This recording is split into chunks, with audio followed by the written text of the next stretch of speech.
You're a member of one of the prize design teams of IPS-N, labeled on one of Karina's many arcologies. On one of the fine paradise days in the early years of 3rd Com, you have a new assignment sent towards you. You see IPS-N's dipped their toe into some of this new chassis equipment, various bits of exosuits to help with moving around, or things the equivalent of taking places of trucks, the precursor of the LANCER. But today's assignment was different.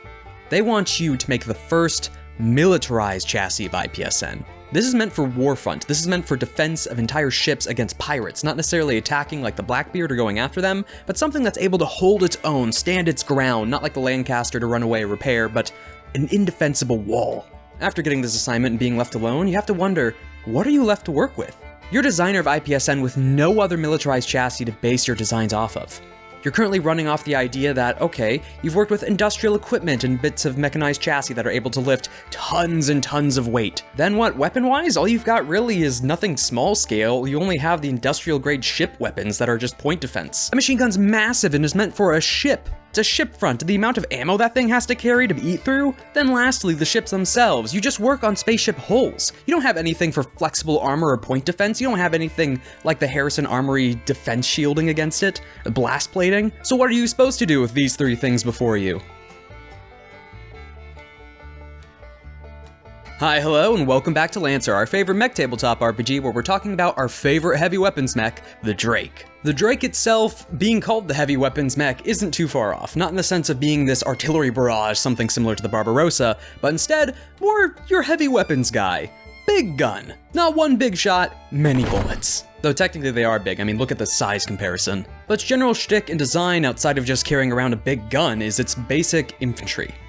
Well, not basic infantry in the sense of, you know, mass troops, very easy to be killed. This thing is tanky. And even with its World War I-esque helmet and its reference within its lore to said war, or types of warfare at least, it's not that angle of it. It is the trench line, it is the machine gun bunker or foxhole. It's not the individual troops being able to go out in large numbers to then be killed, it is the thing mowing them down. And with that mowing down and tankiness, it's stats. Off to the side, and you can see it with the arrows showing its general inclination compared to the Everest, the general starting frame that you get at LL0. But seeing as you can only get up under normal circumstances up to 4 armor base, 3 is really good.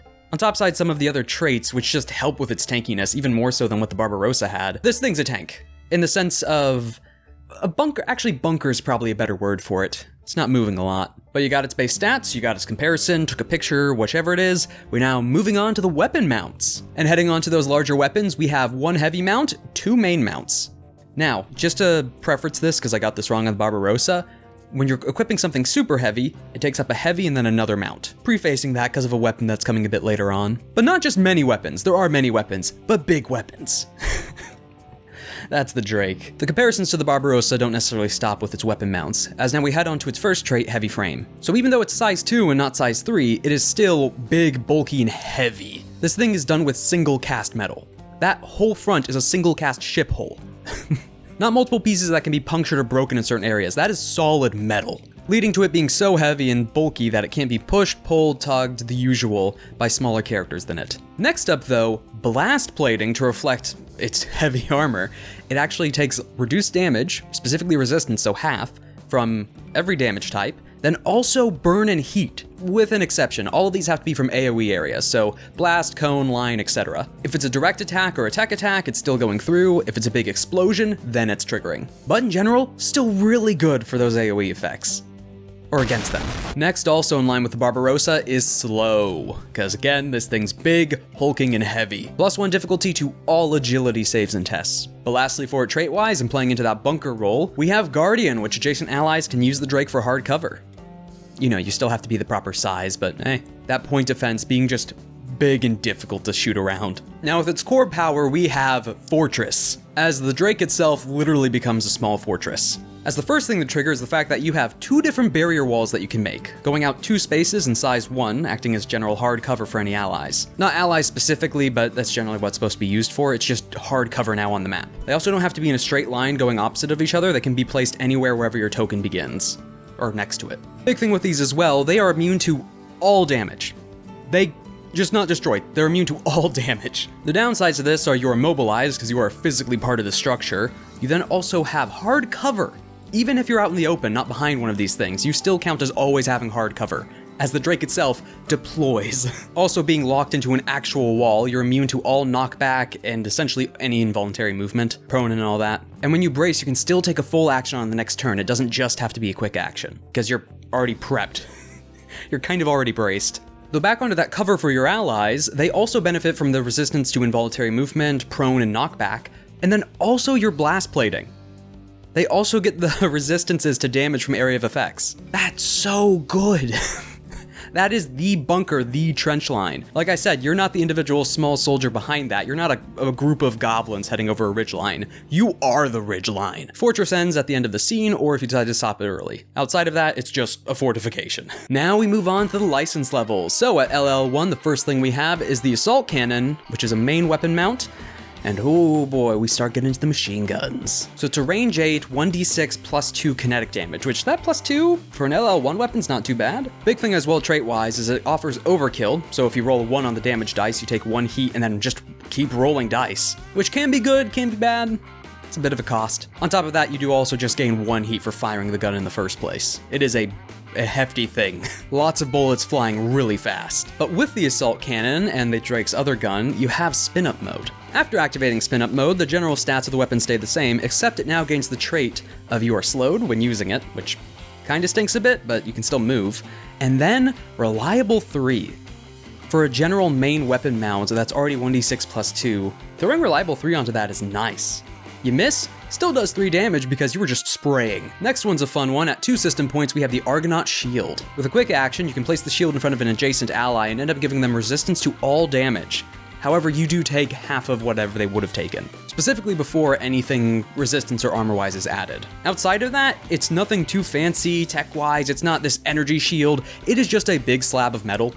It even mentions that in its description. It's just big chunk of metal that's just on an external arm. Fun thing is, this was actually used way before the Drake was designed, all the way back with just other bits of chassis on the North Star. The North Star company, that is, not a specific design. Don't get me wrong, it's really good just being able to have the damage to a target right next to you.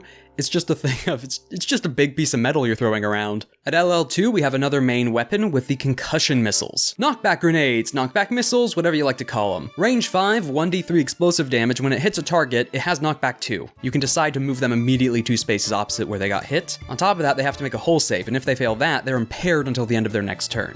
Which stinks, just the blasting by a concussive force missile and wobbling around trying to gain your bearings. Used similar to a flashbang to clear a room or to focus up a weapon for a following shot, but instead of it being some kind of flash and dizziness, it's just physically socking you with force. Next thing at LL2 is a deployable, the Aegis Shield. At 2 system points, we now have our energy shield. Admittedly, it's not the fanciest one. It's described within its set as old, not impractical, practical, but just out of date, and very expendable. But you place down the size 1 generator for burst 2 field, or at least protection area, and mechanically set out 3d6 off to the side. Whenever a target that is at least partially within the shield would take damage from something, you can spend a reaction and roll one of those d6 to reduce the damage by that amount. The shield effect stops once the generator either runs out of power, so the d6 are used up, it's destroyed, or it's the end of the scene. But no, you got a bit of a bubble shield, but even IPS-N manages to make that more industrial and practical. Now at LL3, we have a super heavy weapon, the Leviathan Heavy Assault Cannon.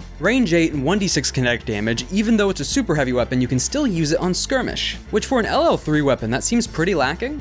That's namely because of the spin-up mode. Once it's spun up, you can no longer use it in skirmish because you're not doing short bursts, you're just wailing it down. You take Reliable 5. Reliable 5, that thing is doing a consistent 5 damage even if you miss. And due to its massive spin, you are taking heat 2 every time you use it. But the big one is the change of damage from 1d6 to 4d6 kinetic, plus 4. 4d6 plus 4 kinetic. That is shredding things. And our last thing in LL3 is Portable Bunker. Now you might be thinking this is comparable to Fortress, which to an extent it is. However, this isn't necessarily attached to you. This is a deployable again, hence the portable tag. At the start of your next turn with picking an area, a 4x4 emplacement just levels out and then immediately deploys and builds into a massive hardcover bunker. The bunker is open top and anyone can enter and exit at will, but outside of that, it provides, again, hardcover, but also your blast plating bonus again, where there's resistance to damage from area of effect or blast or line. And while the fortress walls couldn't be destroyed, this still can. It is chunky. It's got a load of health, and it doesn't end at the end of a scene. This thing stays up. that stays. There's just that bunker there now. It's not something that's to be deployed and put down again. It's to be printed, made, and then ready to be deployed again. Not that one, but a new one. So over time, you could theoretically, if you have access to a printer, just keep placing these to the point that not only are you the trench line, you can make a trench line. It really does lend to the fortify meme. Rogel Dorn, Imperial Fist, it's not the siege, it's the fortify. The unstoppable wall, not a tank, but a bunker. Just tell them, okay, just the Drake, alright. Okay, when was the last time I used that? Alright, Thompson, call sign, overtime, Lancer, contracted under IPS-N. So I'm here to tell you about the Drake license and why it's right for you. Cause honestly, it could be. It was right for me, especially on the front lines against some HA trying to go onto one of our moons. Cause the Drake was there. Cause the Drake's gonna hold it. The Drake's gonna hold that line. Whether it's a breach within a space station, that war front on the moon, it's the Drake standing there. Not some weird experimental thing being thrown out trying to hack your systems. Drake's simple. You go up there, you fortify, you're a walking, living fortress that's gonna gun everything down heading towards you. You get to keep everyone else that's working with you safe. Everyone else behind that front line, everyone else behind that hardcover wall. And that's its uses, that's its grand benefit, because this thing's gonna set up for a siege. That trench line, that gun line, that bunker, the Drake's helping with construction. And being it physically. But oh man, when it begins to spin up, that sweet, sweet Leviathan. Appropriate naming, because when that thing roars and growls, it's not something of a beast of land. That thing is all its cooling systems just gargling under the surface. Because then you begin unleashing high-powered anti-material rifles, the rounds of half a person. Because that baby, the Leviathan's designed for ship hulls, firing against other borders, other chassis. Not just mass numbers, that thing is shredding you apart no matter what armor you stand behind. That is the Drake, that is the gun line. It is a living sentry with malicious intent made out of a spaceship.